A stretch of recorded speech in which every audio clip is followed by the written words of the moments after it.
Assalamualaikum warahmatullahi wabarakatuh. A'udzu billahi minasyaitonir rajim. Bismillahirrahmanirrahim. Alhamdulillahi rabbil alamin. Wassalatu wassalamu ala asyrafil anbiya'i wal mursalin wa ala alihi wa sahbihi ajma'in. Subhanaka la ilma lana illa ma 'allamtana innaka antal alimul hakim. Wa la hawla wa la quwwata illa billahil aliyyil azim. Radina billahi rabba wa bil islami dina wa bi Muhammadin nabiyyan wa rasula. Allahumma a'inna ala dzikrika wa syukrika wa husni ibadatik. Rabbi yassir wa la tu'assir fa inna taysir alayka yassir. Rabbi tamim bil khair. Nawaitu i'tikaf fi hadha masjidi sunnatan lillahi ta'ala. Alhamdulillah, bersyukur kita kepada Allah Subhanahu wa ta'ala dapat kita bersama-sama mengerjakan solat berjemaah, solat maghrib secara berjemaah, dan kita duduk sekejap dalam pengisian waktu di antara maghrib dan isyak untuk kita mendengarkan sedikit perkongsian. Moga-moga ianya mendatangkan manfaat. Sebelum saya nak mulakan, suka saya nak mengajak sama-sama kita merenungkan satu ayat yang kita biasa dengar, daripada dulu lagi. Daripada dulu, ayat yang menyebutkan orang Islam, selagi mana dia orang Islam, dia akan masuk syurga. Maksudnya ayat tu menyebut tak apa, kita orang Islam kalau kita masuk neraka sekalipun, kita akan masuk syurga juga. Biasa kita dengar ayat ni daripada sekolah, guru-guru kita bagi tahu, dan kadang-kadang budak-budak kecil pun cakap tak apa, kita orang Islam, kalau dia ada kawan-kawan dia, tak apa, kami Islam, dan kalau kami buat dosa ke, kami masuk neraka ke, kami tetap akan masuk syurga. Sebenarnya apa yang kita nak bagi tahu dekat sini, suka ke, tak suka ke, ataupun masuk neraka ke, tak masuk neraka ke, yang pertamanya kita kena tahu adalah neraka ini Allah Subhanahu wa ta'ala dah ciptakan 1000 tahun dibakar, dan apinya ketika itu berwarna merah. Lalu Allah bakar lagi selama 1000 tahun, api itu berwarna biru, dan sekarang api itu sudah berwarna hitam. 1000 tahun dibakar, 1000 tahun dibakar, dan 1000 tahun dibakar, dan apinya sekarang berwarna hitam. Ada yang menyebutkan api neraka ini 70 kali api dunia. Kita jangan bayangkan 70 kali api dunia tu api yang dekat. Orang selalu bagi perumpamaan api dapur. Kita punya api dapur tu, itu api dunia. Kita nak tengok dekat dunia ni, api yang paling kuat sekali apa dia? Mestilah api daripada matahari itu sendiri. Matahari yang kita tengok berapa juta Celsius dia punya panas dia. Kita duduk dekat bumi ni pun, kalau 12 tengah hari kita berjemur, hitam kita, haus kita, terbakar kulit kita. Jadi api itulah yang kita kena letakkan 70 kali ganda. Dan apabila seseorang itu, saya nak bagi tahu ni, perumpamaan yang selalu digunakan tu, tak apa, kita orang Islam, kita masuk neraka, nanti kita akan masuk syurga. Seolah-olah macam kita masuk lepas R&R dia. Yang kita nak tadabbur sekarang ni, apabila seseorang itu masuk neraka, dia mesti tahu api yang di dalam neraka itu adalah api yang panasnya di dunia ni 70 kali ganda. Dan kita nak bayangkan api yang panas itu adalah api matahari. Yang kalau kita kata dekat dunia ni, yang paling panas adalah api matahari. Dan apabila seseorang itu dimasukkan di dalam neraka, kata Allah Subhanahu wa ta'ala, kullama nadijat juluduhum baddalnahum juludan ghairaha liyadhuqul azab.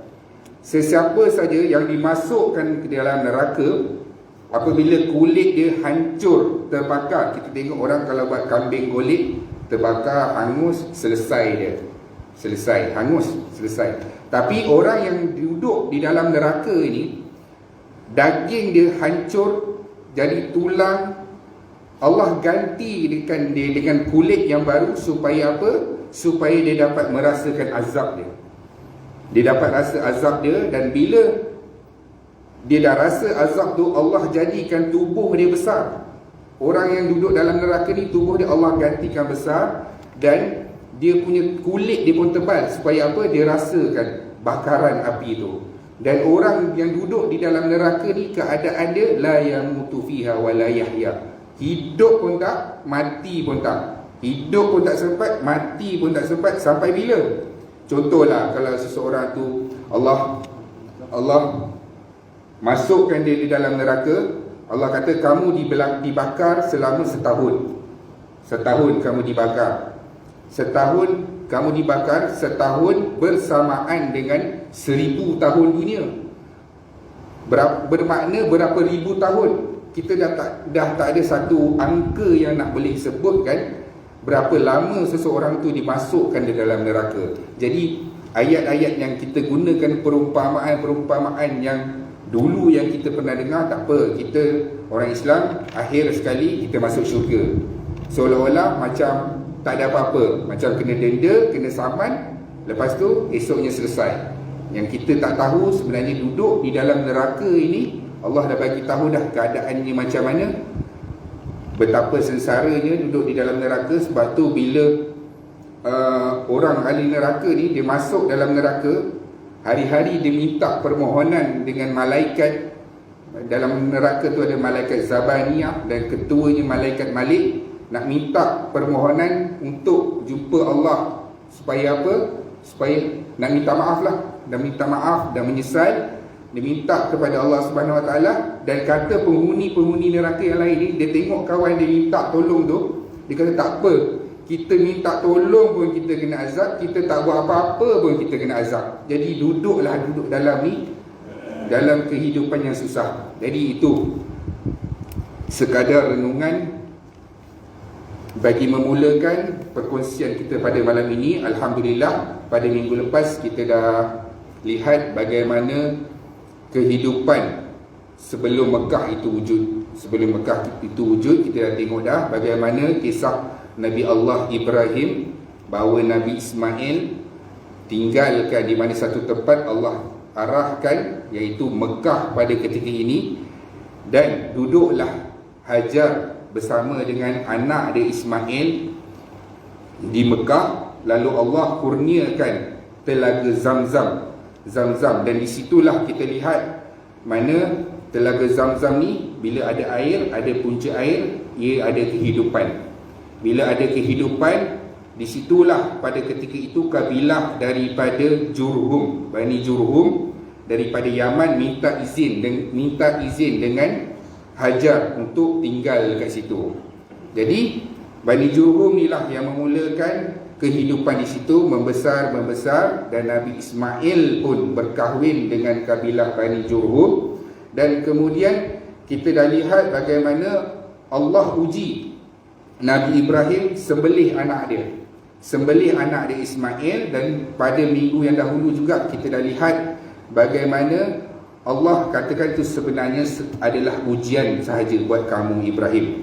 Lalu Allah mengarahkan Ibrahim dan Ismail bina Kaabah yang pada ketika itu kita tak tahu bentuk fizikal Kaabah itu sendiri.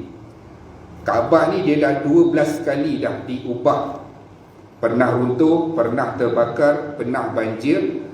Dan kita pernah tengok juga dalam kisah sirah bagaimana orang-orang Quraisy yang masa tu dia nak renovate Kaabah ni, sebab Kaabah ni dah nampak usang.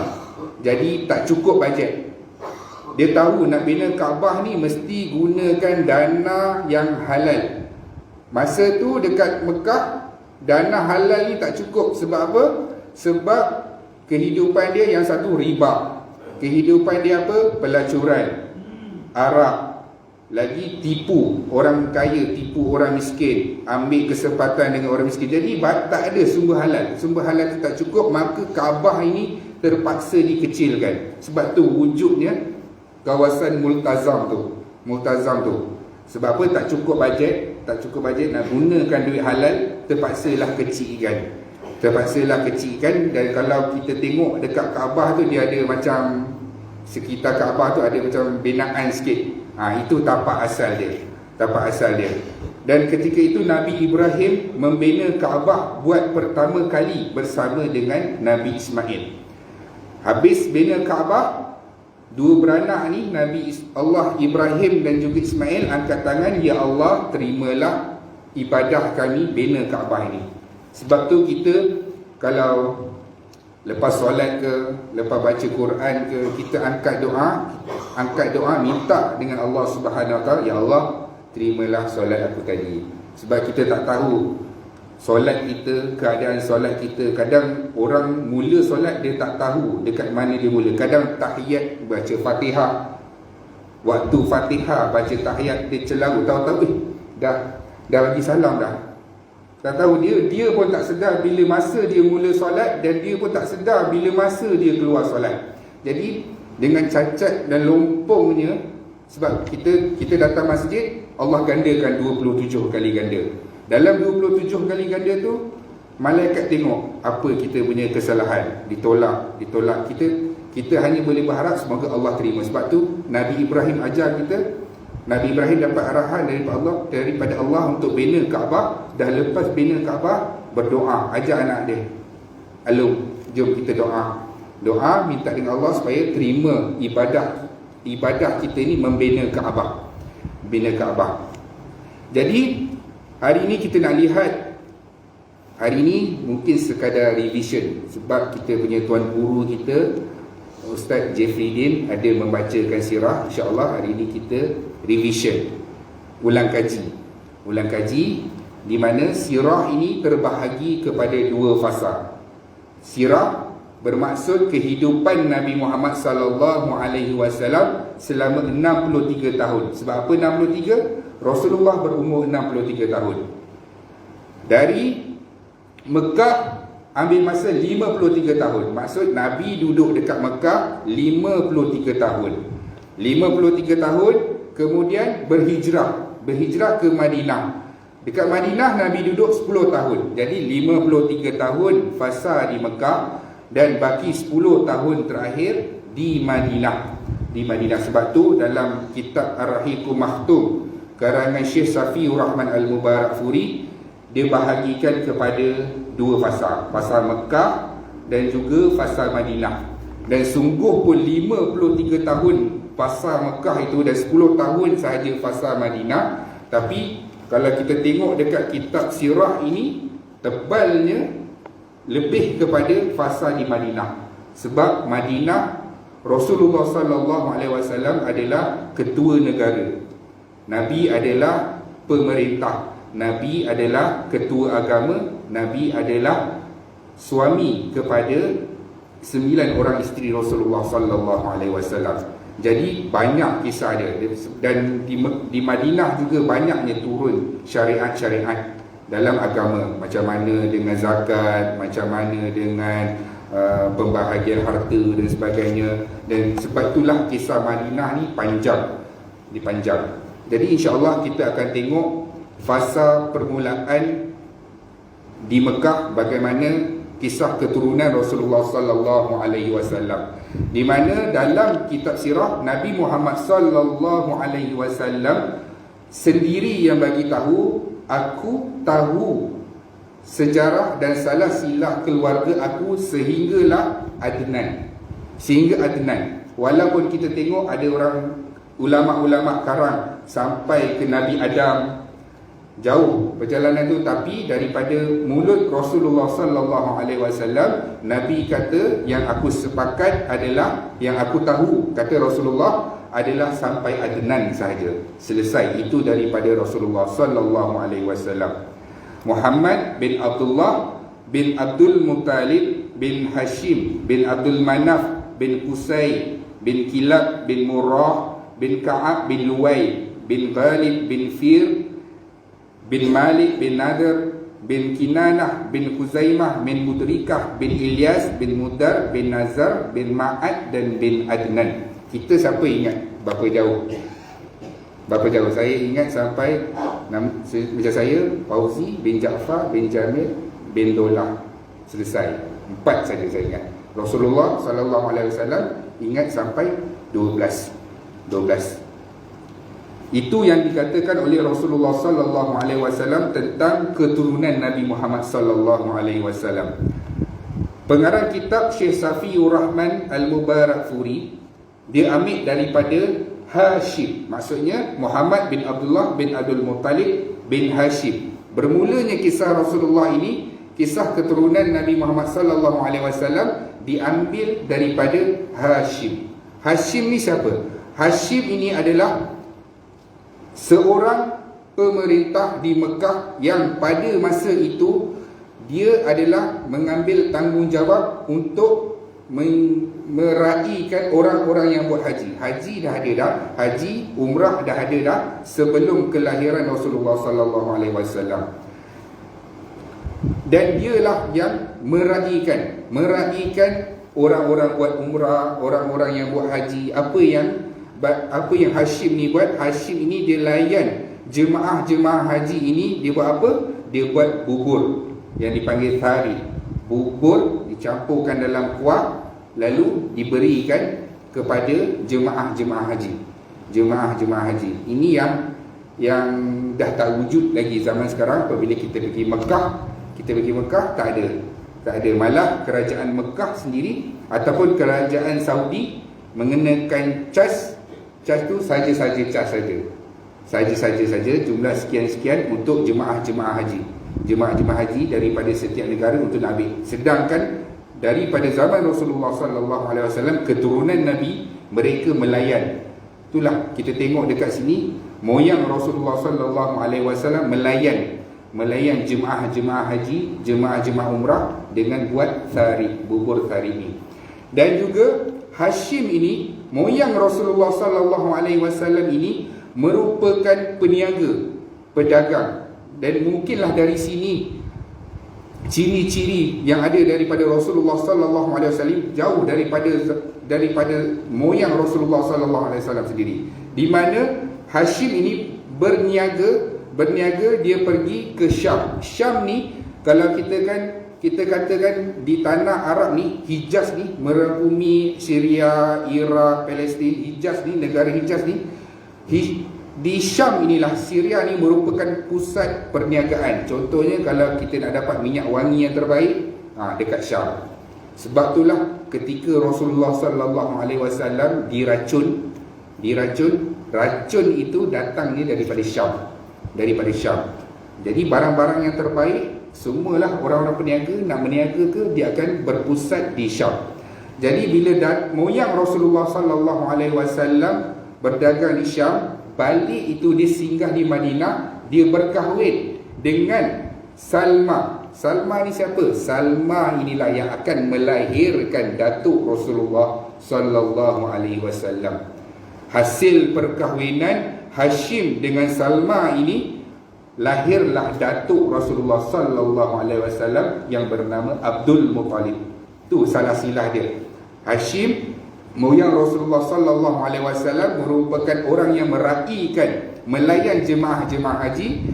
Dia juga seorang pedagang, dan apabila dia berdagang ke Syam, nak balik semula ke Mekah, dia singgah ke Madinah, dan Madinah lah dia berkenalan dan berkahwin dengan isteri dia, iaitu Salma. Salma yang berhasil daripada perkahwinan inilah yang akan melahirkan datuk Rasulullah sallallahu alaihi wasallam, iaitu Abdul Muttalib. Tapi apabila baliknya Hashim ini, dia mendapat khabar, keluarganya mendapat khabar bahawa Hashim ini meninggal dalam perjalanan pulang. Dan ketika itu orang-orang Mekah, saudara-saudara Mekah tak tahu yang Hashim ini dia ada zuriat dia di Madinah, iaitu Abdul Muttalib.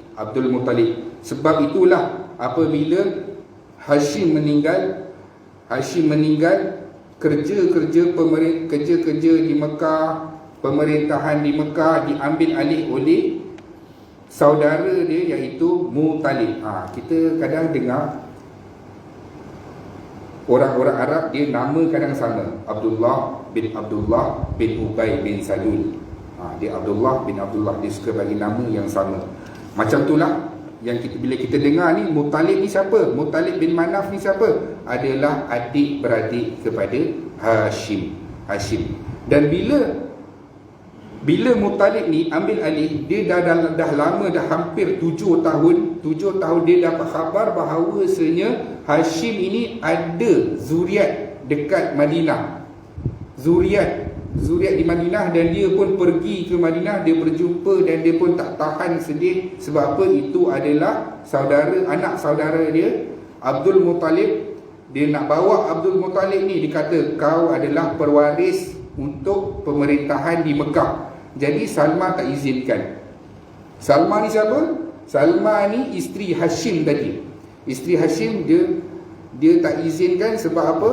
Sebab dia risau keadaan di Mekah. Dah lama dah, umur baru 7 tahun nak bawa balik ke Mekah. Tapi setelah diyakinkan oleh Muttalib bin Manaf, dia benarkan sehinggalah pada ketika nak masuk dia, nama dia yang sebenarnya adalah Syaibah. Abdul Muttalib ni dapat nama Abdul Muttalib. Orang Arab dia suka panggil dengan gelaran. Dan bila nak masuk kota Mekah tu, orang-orang Mekah nampak, Muttalib bawa siapa tu? Jadi dia kata, oh itu ialah hamba Muttalib. Sebab tu Abdul Muttalib, hamba kepada Muttalib. Dia kata, oh itu hamba Muttalib. Sampai dekat dah jumpa dengan kaum dia kata, orang-orang Mekah kata, oh ini hamba kamu ke? Dia kata, celakalah kamu, yang ini adalah keturunan aku. Dialah yang akan ambil alih pemerintahan di Mekah. Ada dua kisah penting ketika Abdul Muttalib, datuk Rasulullah sallallahu alaihi wasallam, menjadi pemimpin Mekah, apabila Allah Subhanahu wa taala mengilhamkan Abdul Muttalib dalam mimpinya untuk menggali semula telaga Zamzam. Sebab telaga Zamzam ni pernah hilang. Jadi Allah ilhamkan kepada Abdul Muttalib untuk gali semula telaga Zamzam. Dan apabila setelah digali, maka telaga Zamzam itu dapat dah dinikmati oleh orang-orang Arab Mekah. Dan peristiwa kedua Abdul Muttalib yang ini masyhur apabila kisah yang berkenaan dengan tentera Abraha yang masa tu dia buat gereja. Hebatlah gereja tu. Dia nak menandingi Kaabah. Sebab dia tengok orang-orang Hijaz, orang-orang Mekah banyak ziarah datang ke Mekah. Sebab apa? Ada Kaabah. Jadi dia nak menandingi. Macam kita tengok ada Masjidil Haram, kita buat satu masjid yang hebat, yang cantik, yang lebih bagus daripada Masjidil Haram, tapi apa pun orang akan tetap pergi ke Masjidil Haram sebab itu ada Kaabah. Kaabah ini Allah yang suruh kita tawaf dekat situ dan menjadi simbolik untuk kita sujud dan menyembah kiblat yang satu di Baitul Haram, Kaabah. Kita buatlah masjid yang mana pun yang cantik, yang bagus, orang akan tetap pergi ke Kaabah juga. Orang akan tetap pergi ke Mekah. Yang mana ketika itu apabila Abraha nak pergi serang, nak hancurkan Kaabah, Abdul Muttalib jumpa, sebab dia pemimpin, dia jumpa dengan Raja Abraha ni. Raja Abraha ni ingat Abdul Muttalib ni nak berunding lah supaya Kaabah ni tak dihancurkan. Tapi Abdul Muttalib minta apa? Dia minta ganti rugi. Sebab apa? Apabila tentera Abraha ni dia buat camp dia dekat situ, dia pergi makan ni ternakan milik Abdul Muttalib. Jadi Abraha ni pening kepala, dia kata, kenapa kau tak nak minta supaya aku tak hancurkan Kaabah? Kata Abdul Muttalib, Kaabah ini ada pemiliknya. Pemiliknya itulah yang akan menjaga Kaabah ini. Maksudnya Allah Subhanahu Wa Taala. Dan dalam peristiwa itulah kita tengok di mana tentera Abraha dihancurkan oleh burung ababil. Allah hantar, maka hancurlah dia seperti daun-daun yang dimakan oleh anai-anai ataupun ulat-ulat. Hancur tentera Abraha. Itu dua kisah dalam pemerintahan Abdul Muttalib. Kita nak tengok anak-anak Abdul Muttalib. Anak-anak Abdul Muttalib Itu kisah ringkas dalam perjalanan kehidupan Datuk Rasulullah sallallahu alaihi wasallam. Dan menurut riwayat, kisah tentera bergajah ini, tentera Abraha ini adalah 55 hari sebelum kelahiran Rasulullah sallallahu alaihi wasallam. 55 hari sebelum kelahiran Rasulullah sallallahu alaihi wasallam. Abdul Muttalib ni dia ada 10 orang anak.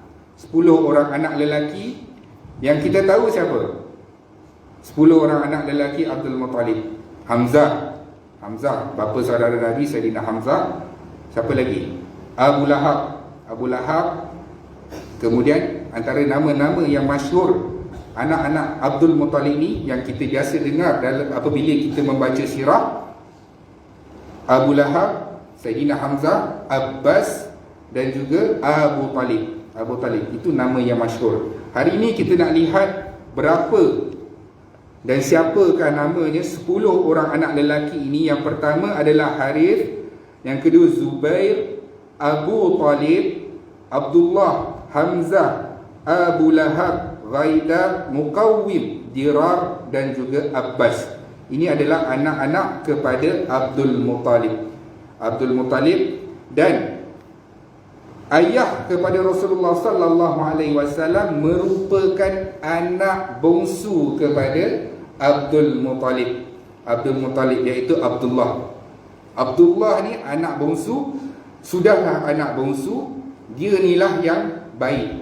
Contohnya kita kalau ada anak, 4 orang, yang bongsu ni dialah yang angkat pinggan kita. Kalau makan, pinggan dia diangkat, pinggan kita pun dia angkat. Kalau cuti, dia basuhkan kereta kita, dia sapu laman, sudahlah anak lelaki baiknya tu. Jadi kalau anak ni pergi asrama kita ni bukan tak ingat dengan anak-anak lain, tapi anak yang baik ni selalunya lah ayah-ayah ke ibu-ibu ke, dia akan rindu lebih. Sebab apa? Kalau dia ada, dialah yang lawa nak pergi pasar, dialah memandukan kita. Jadi anak kepada Abdul Muttalib ni, yang bongsu Abdullah ini, iaitu bapa Rasulullah ni, dia berperangai begitu baiknya, dan semua adik-beradik dia sayang kepada Abdullah ini. Dan apabila Abdullah ini membesar, orang-orang Mekah, wanita-wanita Mekah ni semua suka dengan Abdullah. Sudahlah bagus paras dia, baik, orang yang ternama dari segi keturunan dia, sebab Abdul Muttalib ni adalah pemerintah Mekah. Jadi semua orang nak murad dia. Jadi bila Abdul Muttalib nampak anak dia ni, selalu ada orang tengok, selalu ada orang kata apa, berkenan. Jadi dia kata, aku kena kahwinkan anak aku ni, Abdullah ni. Lalu dikahwinkan dengan siapa? Dikahwinkan dengan Aminah. Aminah ni pun sama juga, dari segi keturunan dia, nasab dia, masyhurnya, dari segi akhlak dia. Aminah ini pun juga orang Mekah, dan dia juga baik, sama baik. Kiranya bapa Rasulullah Abdullah ni baik, ibunya Aminah binti Wahab ni pun juga baik. Maka dia dijodohkan, lalu berkahwin. Dan Aminah itu dia daripada kalangan Bani Zurah. Jadi Abdul Talib mengutuskan Abdullah ke Madinah. Selepas berkahwin itu, selepas tempoh berkahwin, dihantarnya Abdullah ini pergi ke Madinah atas urusan perniagaan, iaitu mengumpulkan kurma. Dan pada ketika itulah Abdullah wafat ketika berumur 25 tahun. Dan Abdullah wafat, jadilah Rasulullah sallallahu alaihi wasallam yatim dalam keadaan belum lagi dilahirkan. Itu ujian pertama Nabi Muhammad sallallahu alaihi wasallam. Satu persatu Allah tarik supaya apa? Ini adalah pelajaran untuk Nabi Muhammad sallallahu alaihi wasallam. Apabila diuji, Allah nak, Muhammad, engkau bergantung dengan aku seorang. Kita kalau ada masalah, kita akan cerita pada siapa? Kalau orang yang belum kahwin, dia akan cerita telefon ayah, telefon mak. Selalunya mak lah. Mak, alung susah sikit, kereta rosak, nak pakai duit. Jadi Allah ambil dulu bapa Rasulullah sallallahu alaihi wasallam, Abdullah. Jadilah Nabi Muhammad sallallahu alaihi wasallam yatim. Ketika itu umur bapa Rasulullah sallallahu alaihi wasallam berusia 25 tahun. 25 tahun usia Rasulullah sallallahu alaihi wasallam. Warisan yang ditinggalkan Abdullah adalah 5 ekor unta, segerombolan kambing dan juga seorang hamba iaitu Ummu Aiman. Ummu Aiman ini adalah harta warisan yang diberikan oleh Abdullah kepada Aminah. Jadilah Rasulullah sallallahu alaihi wasallam yatim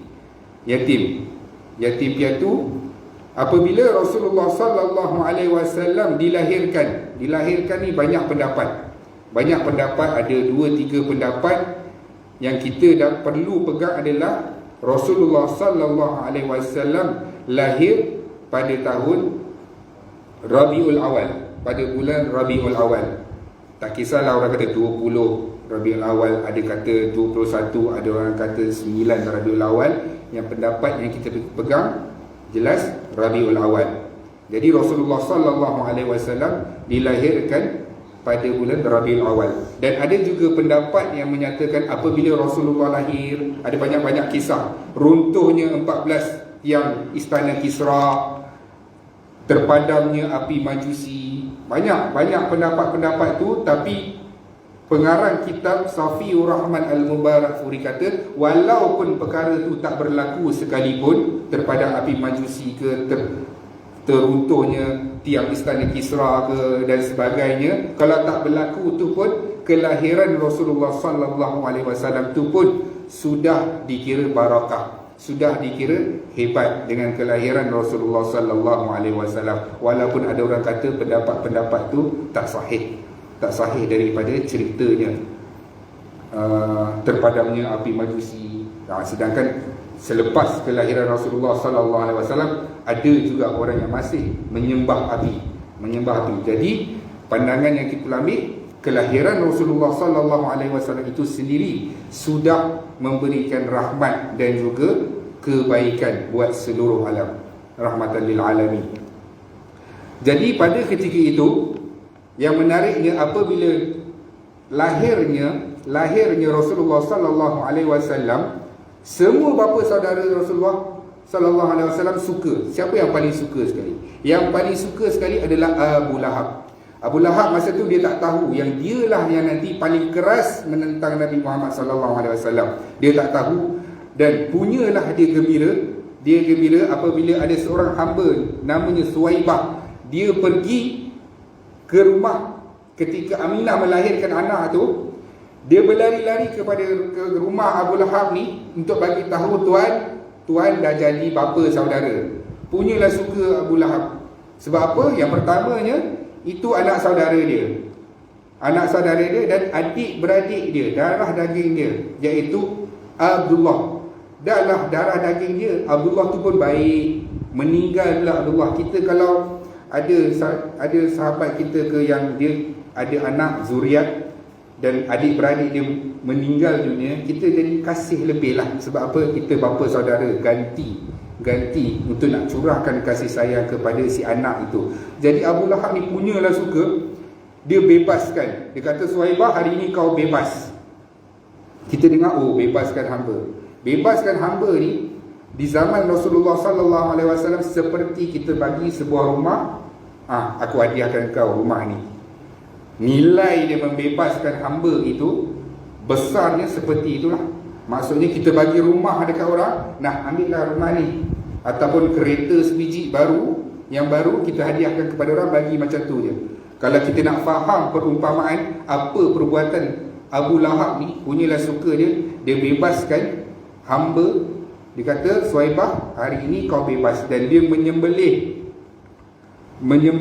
unta untuk dikorbankan dan dibuatkanlah makan-makan kenduri kerana betapa sukanya dia dengan kelahiran Muhammad sallallahu alaihi wasallam. Dan pada ketika itu dia tak tahu bahawasanya dialah satu hari nanti apabila Rasulullah sallallahu alaihi wasallam mengisytiharkan sebagai pesuruh Allah, dialah yang paling menentang sampai ada wujudnya satu surah yang melaknat dia, tabbat yada abi lahabin wa tab. Itu surah yang merujuk kepada Abu Talib. Belum lagi mati Abu Talib, Allah dah wujudkan satu surah semata-mata untuk menghina Abu Talib. Dan pada ketika ini Abu Talib lah yang paling suka dengan kelahiran Muhammad sallallahu alaihi wasallam. Abdul Muttalib menamakan cucunya dengan satu nama yang belum pernah lagi digunakan di kalangan Arab. Maksudnya nama itu Allah ilhamkan kepada Abdul Muttalib. Dia bawa cucu dia bawa pergi mana? Dia bawa pergi tempat yang paling berkah, iaitu di dalam Kaabah. Dinamakan lelaki ini ataupun bayi ini dengan nama Muhammad yang terpuji. Yang terpuji, satu nama yang belum pernah lagi digunakan oleh orang Arab. Orang Arab, iaitu Muhammad yang terpuji.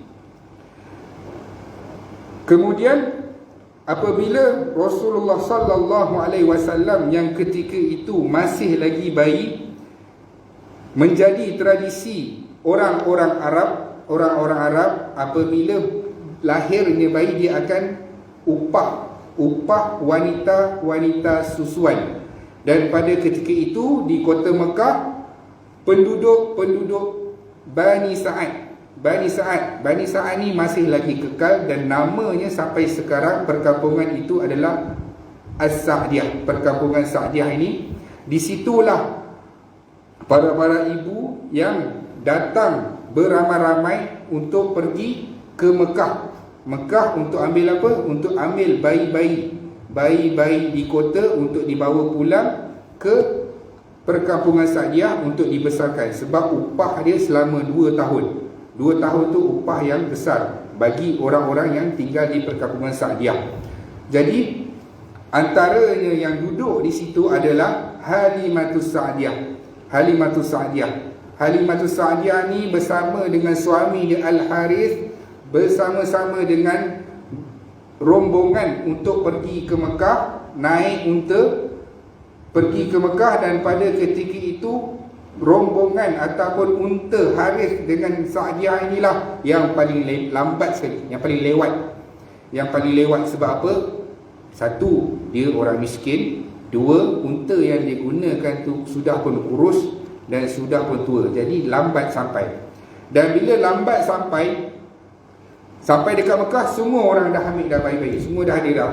Kawan ni dah ada dapat bayi, kawan ni dah dapat bayi, kawan ni dah dapat bayi. Dan bila Halimatus Sa'diyah ni berjumpa dengan Aminah, dia nampak kenapa orang tak ambil bayi ini, kenapa bayi ini tak diambil. Kemudian orang bagi tahu kat situ, bayi itu yatim, anak yatim. Jadi anak yatim, patutlah tak ada orang nak ambil. Sebab apa? Yatim. Siapa nak bayar upah? Dah tak ada ayah, siapa nak bayar upah?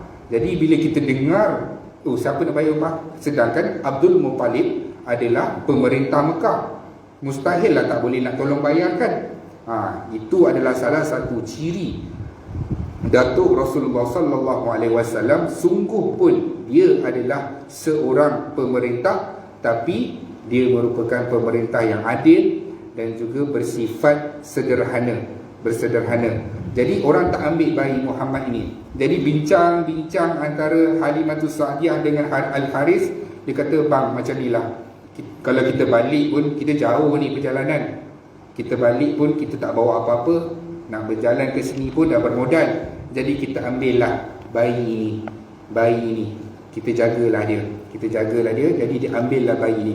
Ketika itulah apabila Al-Harith dan juga Sa'diyah ni, Halimatus Sa'diyah, mengambil keputusan untuk menjadikan Rasulullah sallallahu alaihi wasallam sebagai anak susuan dia. Ketika itulah Al-Harith dan juga Sa'diyah dah merasakan keberkatannya apabila Muhammad ini, bayi Muhammad ini. Muhammad ini belum lagi jadi Nabi, masih lagi bayi, sudah pun mencurah-curah keberkatannya apabila unta yang dibawa oleh Al-Haris itu menjadi laju. Semua perasan laju dibawa dan juga bersemangat, dan kantung susu ataupun susu yang dimiliki oleh Halimatus Sa'diyah jadi penuh. Dia susukan anak dia dan kemudian dia susukan Rasulullah sallallahu alaihi wasallam. Keberkatan dah mula mencurah-curah ke dalam keluarga Harithah ni, keluarga Halimatus Sa'diyah ini. Dan apabila sampainya di perkampungan Sa'diyah itu, orang dapat lihat pada ketika itu perkampungan Sa'diyah ini dilanda musim kemarau, dan kawasan tanaman Halimatus Sa'diyah, kawasan ternakan-ternakan Halimatus Sa'diyah saja yang mana kambing-kambing mereka mengeluarkan susu dan juga tanaman-tanaman mereka saja subur. Sehingga kan jiran-jiran semua bila lalu tu dia kata, Halimatus Sa'diyah, ketahuilah sesungguhnya keberkatan yang engkau dapat ini datang daripada bayi yang engkau ambil itu. Jadilah semua nampak keadaan tu, jadi dijagalah oleh Halimatus Sa'diyah selama 2 tahun. Selama 2 tahun kita akan tengok nanti sama ada selepas 2 tahun ni Halimatus Sa'diyah nak sambung ke kontrak, sambung kontrak ke, sepatutnya 2 tahun dipulangkan semula kepada ibunya sebab upahnya 2 tahun saja. Kita akan tengok insya-Allah pada pertemuan seterusnya sama ada Aminah bersetuju ke tidak nak berikan penjagaan kepada Halimatus Sa'diyah untuk disambung, sebab nanti Halimatus Sa'diyah akan minta sambung. Sebab apa? Ialah siapa tak nak jaga satu bayi yang mana apabila datangnya bayi itu mencurah-curah rezeki buat diri dia. Wallahu alam. Jadi sekadar itu dulu. Yang baik datang dari Allah, yang lemah adalah kelemahan saya sendiri. A'udzu billahi minasyaitonir rajim. Bismillahirrahmanirrahim. Alhamdulillahirabbil alamin wassalatu wassalamu ala asyrafil anbiya'i wal mursalin wa ala alihi wa sahbihi ajma'in. Ya Allah, ya Tuhan kami, ampunkanlah segala dosa-dosa kami, dosa kedua ibu bapa kami, dosa ahli keluarga kami, dosa rakan-rakan kami. Ya Allah, ya Tuhan kami, bantulah kami dalam mentaati perintah-Mu ya Allah. Ya Allah, ya Tuhan kami, bantulah kami dalam meninggalkan segala larangan-Mu ya Allah. Ya Allah, ya Tuhan kami, sibukkan kami dengan urusan-urusan akhirat. Jangan Kau sibukkan kami dengan urusan-urusan dunia. Ya Allah, ya Tuhan kami, terimalah ibadah kami, solat kami, puasa kami, zikir kami, bacaan Quran kami, dan juga amalan-amalan baik kami sebagai pahala di sisi-Mu ya Allah. Ya Allah, ya Tuhan kami, matikan kami dalam keadaan husnul khatimah. Jangan matikan kami dalam keadaan su'ul khatimah. Ya Allah, ya Tuhan kami, permudahkanlah sakaratul maut kami. Jadikan kubur kami di antara taman-taman syurga. Jangan jadikan kubur kami di antara lubang-lubang neraka. Ya Allah, ya Tuhan kami, bangkitkan kami dalam keadaan Engkau redha dengan kami. Berikanlah buku amalan kami dengan tangan kanan kami. Jangan berikan buku amalan kami dengan tangan kiri kami. Ya Allah, ya Tuhan kami, permudahkanlah hisab dan timbangan kami ya Allah. Ya Allah, ya Tuhan kami, pimpinlah kami dalam meniti titian sirat-Mu ya Allah. Ya Allah, ya Tuhan kami, masukkanlah kami, kedua ibu bapa kami, ahli-ahli keluarga kami, rakan-rakan kami ke dalam syurga Firdaus-Mu tanpa hisab dan azab, dan jauhkanlah kami daripada azab api neraka Jahannam. Rabbana atina fid dunya hasanah wa fil akhirati hasanah wa qina adzabannar. Wa sallallahu ala sayyidina Muhammad wa ala alihi wa sahbihi wa sallam. Walhamdulillahi rabbil alamin. Taqabbalallahu